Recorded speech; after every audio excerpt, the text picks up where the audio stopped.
Hey everybody, this is Deb with Concept Crochet, and here's another concept for you.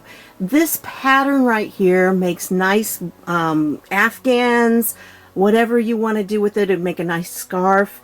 And I like to call it the twist, because what happens is we take double crochets and we cross them over each other, and that makes this nice and kind of stretchy type pattern.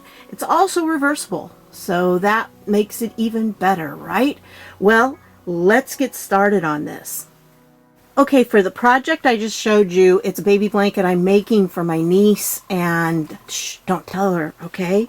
But this is what I use. It's a Karen Jumbo, and I thought this was a good color for babies, of course, because it's called Baby Rainbow. So I know it's going to take 2 of these, possibly a little bit more, but I'll let you know. I'll do a video on it when I get it done, because I'll show you what I do with the border and everything. So that's what I've got on this one. This is what I used, but for demonstration purposes, I'm going to use this big twist that I have, and this is a light green, in case you're interested. Now, one of the tips that a friend of mine gave me is that if you're going to have like a stretchy type thing, and this particular stitch does give you some stretch, one of the keys to allowing it to stretch and to give that bottom chain line a little bit more leeway is to use a hook that's 1 or 2 sizes bigger than what you're supposed to be using for the project. So this, I'm using this J hook here, and that's a 6mm. Now I put 2 sizes up because I tend to crochet kind of tight because I did a lot of amigurumi and doilies. So this may be a little different for you, but then I'm going to use an H when I go into the actual stitch. But you can use whatever you want, whichever one, you know, is most to your liking, because it doesn't matter. It will make a difference in how loose the stitch is, but you're going to have to determine that yourself. And so I'm just going to chain in multiples of 2, and then I'm going to do a base row of single crochets. So I'm going to do multiples of 2 and then add 1 chain so I can do the turn. If you're doing double crochets for your base stitch, then you'll have to add 1 or 2 more chains depending on how you like to do that. So I'll catch back up with you when I get all this done, okay? So here we are, and you'll notice it's got a lot more stretch in it than if I had just done this in the chain in the regular hook. So it does give it more stretch. So we get to the end. What we're going to do is chain up 2. Okay, and turn our work. Now at this point, the key to this particular concept is that we're going to skip this first stitch and go into the second one. This is all double crochets. I've seen it worked with triple crochets and even bigger if you want to. It all depends on how loose you want the crisscross to be. At this point, once we do the first one, then we're going to double back and get that other one, and we're going to double crochet in it.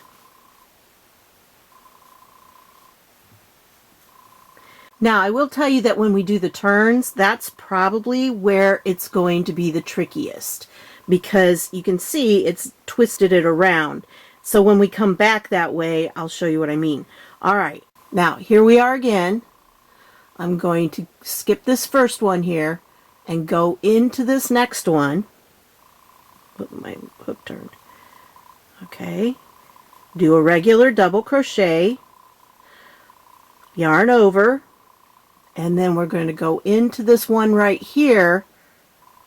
We go behind it and come through from back to front, pull it through there, then pull through 2 and pull through 2. And it does curl around, especially at first. It's a little tricky when you do this first few rows, but once you get it established, it's not bad. Okay, we're going to do the same thing again.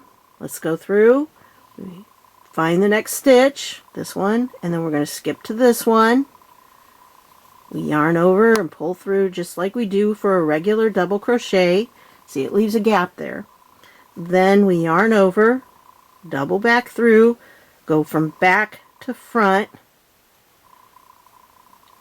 And then we just finish the double crochet like usual.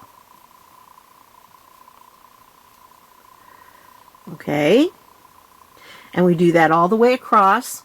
Let me try it one more time here for you so you can see it well. Yarn over, find the next stitch, go to the next one, we skip that one, and that leaves us a gap. Then we go back and we yarn over, go through again, pull through. I find it helps if you pinch it while you're pulling through on that one, and then here and here, and you've got it again.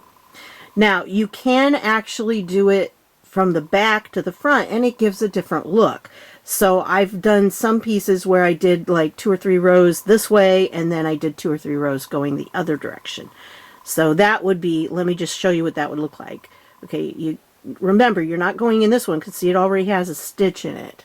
So you don't want that one. You want the very first one that doesn't have a stitch. We skip that and we go here.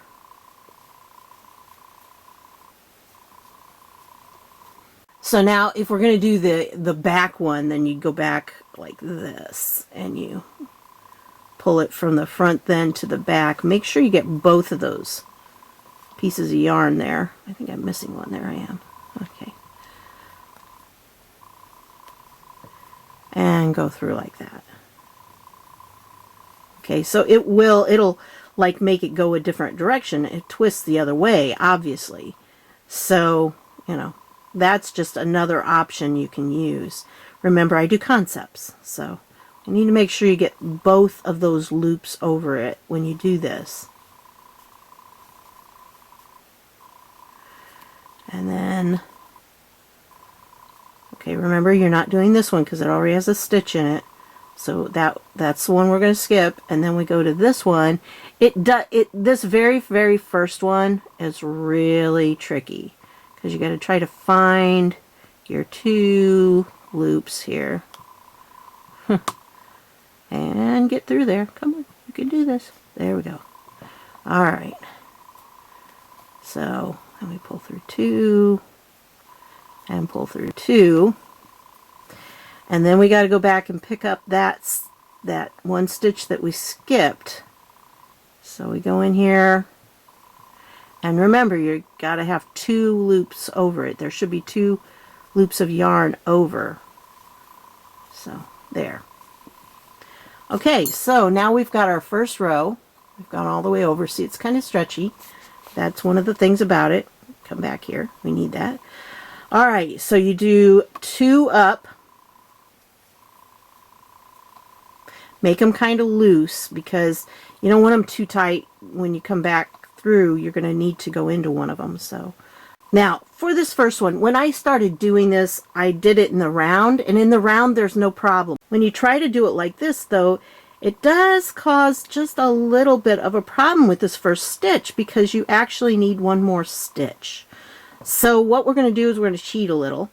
And by the way, you can use this cheat if you ever find out that you forgot to do one of the crossovers and you only have 1 stitch there. You can use this. Okay, we're going to go into this one right here. We're actually going to be doing 2 stitches in there. Do our double crochet, come back and do that first stitch.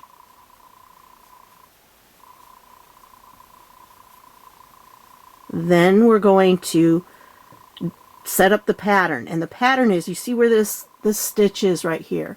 We're going to go to right there before it. This will be the pattern you'll follow after this. It's just that very first one is weird. Okay, and then unusual in this is that we're going to go back into the same stitch that we already did, but just again to set up this pattern. Once it's set up, you won't need to do that anymore. It's just that very first one. Okay, now we have our pattern set. What you're going to do, you see here is one of the double crochets, and here's the other. And we're going to go, not in this one, we're going to go to this one, right before that twist. Do our double crochet. Then we're going to come back and get this one.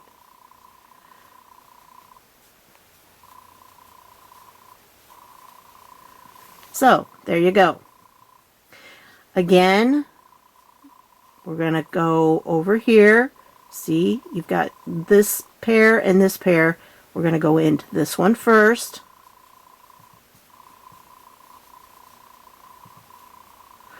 And then we're going to come back and get this other one.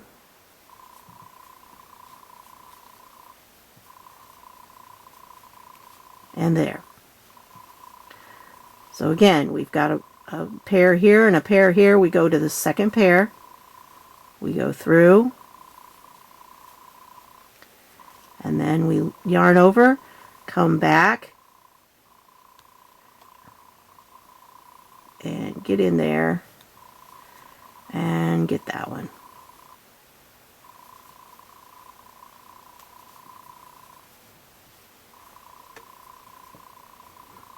Then we go over, yarn over, and go into the second pair here, and then back through the first. And notice you've got, see, there are 3 pieces of yarn there. You want to make sure that you go through 2. You've got 2 of them over, and then that one will be left. So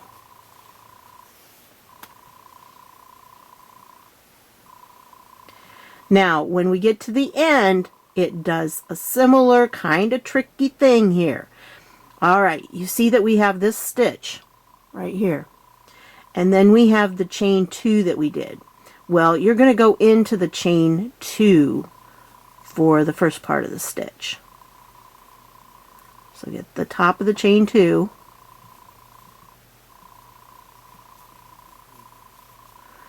That's your first one.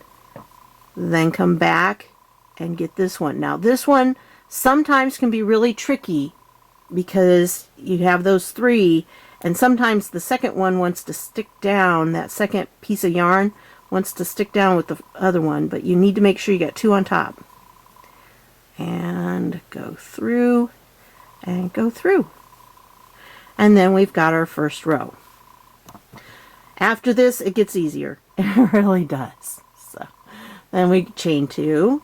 Again, make sure they're loose because you're going to have to come back and go through that. So chain 2, turn. Now at this point, you remember the last time we had trouble. Well, it's not so bad this time because it's there. Yarn over, and then it's right here. That's the one you want. And then make sure you go back and pick up this one. Probably one of the things that I do the most when I'm doing this is sometimes I'll forget to go back and pick up that skip stitch. And like I said, you can just fix it later on when you go through the next one if you don't want to tear everything out. I hate frogging things. But you can fix it by just doubling up on, like for instance, when I do if I was off, I could do this one and this one. So this one would have actually 2 in it. I mean, it'll fix it for the most part. You won't see it. You won't notice it much. But that's how this stitch works. And it makes a nice stitch. It gives a good texture. And it's also, like I said, stretchy. I like to use this for hats and different things. In fact, I have for a water bottle, it's not very clean, sorry, but for my water bottle, I just did this stitch to as something cotton to absorb all the moisture when I use the water bottle. So I freeze them. I usually put a little bit of water in the bottom and freeze them, and then they'll last throughout the day if I do about half of it. So anyway, that's our stitch, and that's the concept for today on this. It's really nice if you do maybe one over and one back of one color and then change it to another color. That can be really nice too. So you can do it with different colors, but because it has that raised texture, some different yarns, it's going to be easier to see the pattern, but really the pattern will start going as you do more, you'll see the pattern and it'll emerge, and it just really makes it a kind of nice pattern for lots of projects. And again, it is stretchy. That's why I like using it for hats. So you can use it for that too. Anyway, that's the concept I have for you on this one. I want to thank you for stopping by, and I'll see y'all later.